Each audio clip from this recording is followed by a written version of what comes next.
Assalamualaikum warahmatullahi wabarakatuh. Selamat malam, salam sejahtera untuk semuanya. Yang kami hormati Ketua KPK Bapak Nawawi Pomolango dan seluruh pimpinan KPK, Ketua KPU yang saya hormati, Ketua Bawaslu, Ketua DKPP, yang kami hormati Kapolri atau yang mewakili, Jaksa Agung atau yang mewakili, yang kami hormati pasangan calon nomor 02 Bapak Prabowo Subianto, Bapak Gibran Rakabuming Raka, dan pasangan calon nomor urut 3 Bapak Ganjar Pranowo dan Bapak Mahfud MD, dan seluruh pimpinan partai, perwakilan partai pengusung, dan hadirin sekalian. Izinkan kami merespon apa yang tadi disampaikan oleh KPK. Kami melihat persoalan yang sama seperti tadi dipaparkan, bahwa komitmen untuk memberantas korupsi harus mulai dari puncak, dari yang paling atas. Dan kita menyadari Indonesia seperti yang disampaikan didirikan oleh orang-orang yang berintegritas. Dan contoh-contoh seperti Muhammad Hatta, Hugeng, Baharudin Lopa, dan akhir-akhir kemarin adalah Pak Artijo Alkostar, adalah contoh pribadi-pribadi berintegritas yang saya rasa harus kita kembalikan lagi di Republik ini. Ini persoalan yang amat serius, yang tidak boleh kita anggap enteng dan sederhana. Tadi disampaikan tentang Corruption Perception Index yang menurun, SPI, IPAK yang tadi ditunjukkan. Kami melihat ada problem yang amat serius di dalam kepercayaan publik terhadap pemberantasan korupsi. Yang itu juga tercermin. Bulan lalu ada survei CSIS terhadap lembaga-lembaga pemerintahan, dan di antara lembaga pemerintahan paling rendah kepercayaan adalah DPR, dan di atas DPR adalah KPK. Justru KPK bukan lembaga yang paling dipercaya, tapi termasuk lembaga yang paling rendah kepercayaannya. Karena itu kami ke depan berkomitmen untuk bisa melaksanakan beberapa hal. Pertama adalah mengembalikan kepercayaan publik, mengembalikan KPK menjadi institusi yang memiliki kekuatan dan memiliki kemampuan untuk menindak seluruh tindakan pelanggaran korupsi. Dan ini dari aspek apa? Satu, undang-undangnya. Kita ingin mengembalikan agar KPK berwibawa lagi secara legal seperti dulu. Dan ini artinya merevisi Undang-Undang KPK. Kami ingin agar revisi ini akan bisa mengembalikan KPK kepada posisi yang kuat. Yang kedua adalah standar etika yang tinggi di tubuh KPK. Kita ingat era di mana KPK datang di sebuah tempat, tidak mau ikut makan, tidak mau ikut kegiatan-kegiatan yang didanai di luar KPK. Standar yang tinggi itu harus dikembalikan di KPK, sehingga bukan saja undang-undangnya memberikan kekuatan dan kemandirian, tapi juga di dalamnya baik pimpinan maupun seluruh staf bekerja dengan kode etik yang amat tinggi. Yang ketiga adalah rekrutmen. Rekrutmen di KPK kita perbaiki sama-sama seperti tadi disampaikan yang diusulkan oleh Presiden di tingkat pimpinan maupun rekrutmen staf.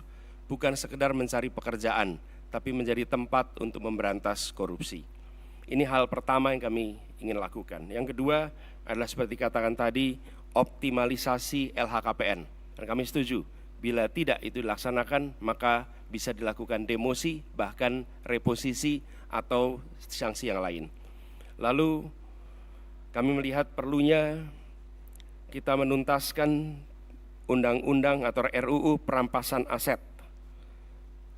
Koruptor harus dimiskinkan, tidak ada pilihan lain. Ini adalah hukuman yang harus diberikan. Yang berikutnya adalah kami ingin mendorong konsep illicit enrichment dan trading in influence. Sesuai dengan UNCAC yang harapannya nanti akan menjadi arus utama dalam pemberantasan korupsi. Lalu yang tidak kalah penting, kami berencana untuk mendorong pengesahan RUU pendanaan politik. Karena salah satu problem utama adalah justru karena proses politik pelibatan, baik itu kegiatan partai politik, kegiatan kampanye yang tidak memberikan ruang yang cukup untuk pendanaan dari negara dan publik menjadi salah satu sumber korupsi yang terjadi di Republik ini. Kemudian kita berencana untuk memberikan hadiah yang layak bagi pemburu koruptor, sehingga yang memburu koruptor bukan hanya aparatur dari KPK, kepolisian, dan kejaksaan, tapi semua pihak yang ikut melaporkan, memburu, mereka mendapatkan reward yang setara. Ini adalah komitmen kami terkait dengan pemberantasan korupsinya. Yang berikutnya adalah terkait dengan sektor-sektor utamanya. Pemberantasan korupsi harus diselesaikan di semua sektor. Tapi kami melihat ada beberapa sektor utama yang harus diawalkan. Pertama adalah aspek pendapatan negara. Kami melihat penting sekali pada aspek ini dilakukan tindakan yang serius, pajak, cukai, PNBP. Kemudian sektor sumber daya alam khususnya dan sumber daya laut. Yang ketiga adalah sektor pangan, karena korupsi di sektor ini berdampak amat besar kepada kesejahteraan seluruh rakyat Indonesia.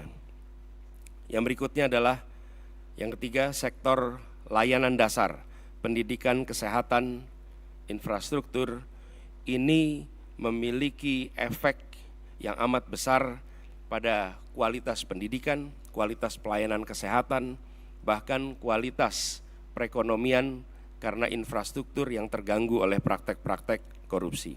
Berikutnya adalah bisnis ilegal, judi, narkoba, dan lain-lain. Inilah sektor-sektor utama yang dalam hemat kami perlu menjadi perhatian di dalam pemberantasan korupsi. Jadi Bapak Ibu sekalian yang kami hormati, kami berkomitmen bukan sekedar karena saat ini dalam tanggung jawab untuk menjadi calon presiden, calon wakil presiden, dan dimintai komitmennya di KPK. Perlu kami sampaikan bahwa komitmen kami untuk memerangi korupsi sudah dimulai sejak zaman dulu. Zaman mahasiswa aktif untuk memerangi praktek-praktek korupsi di era KKN merajalela. Ketika kami bertugas sebagai akademisi, rektor, maka kami menetapkan mata kuliah anti korupsi sebagai mata kuliah wajib yang harus diambil oleh setiap mahasiswa. Dan waktu itu bekerja sama dengan KPK. Barangkali menjadi satu-satunya universitas di Indonesia, bahkan mungkin di dunia, yang menjadikan mata kuliah anti korupsi sebagai mata kuliah wajib. Dan tujuannya seperti disampaikan oleh Pak Nurul Gufron tadi, di aspek pendidikan kita ingin memangkas suplai potensi koruptor. Dan bila itu dikerjakan, harapannya dalam jangka panjang kita akan bisa mencegah potensi itu. Yang berikutnya, ketika kami bertugas di DKI, kami membentuk yang disebut sebagai Komisi Pencegahan Korupsi Ibu Kota, KPK Ibu Kota. Ini dikerjakan untuk kita mencegah praktek korupsi yang ada di dalam institusi Pemprov DKI Jakarta. Jadi Bapak Ibu sekalian kami hormati, soal ini adalah soal serius, bukan soal untuk main-main, bukan soal untuk guyonan. Ini adalah persoalan korupsi yang amat mendasar yang harus dibereskan. Dan kami tegaskan bahwa komitmen yang kami sampaikan di sini adalah komitmen kami melanjutkan apa yang sudah kami kerjakan selama ini. Bukan semata-mata karena ditugasi menjadi pasangan calon presiden, tapi ini adalah komitmen lama yang akan kami teruskan. Dan insya Allah ketika kami ditugaskan, maka integritas menjadi faktor nomor 1 dalam penentuan pribadi-pribadi di pemerintahan. Termasuk ketika penyusunan kabinet, dalam penyusunan pimpinan-pimpinan lembaga, termasuk dalam mengusulkan nama-nama menjadi anggota KPK, pimpinan KPK.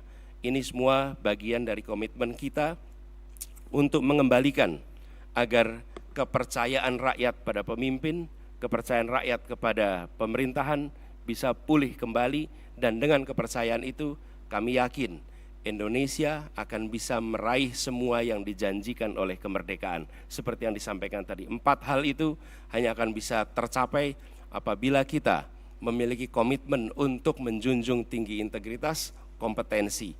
Dan inilah komitmen yang kami berikan kepada seluruh rakyat Indonesia melalui forum yang terhormat pada malam hari ini. Terima kasih. Assalamualaikum warahmatullahi wabarakatuh.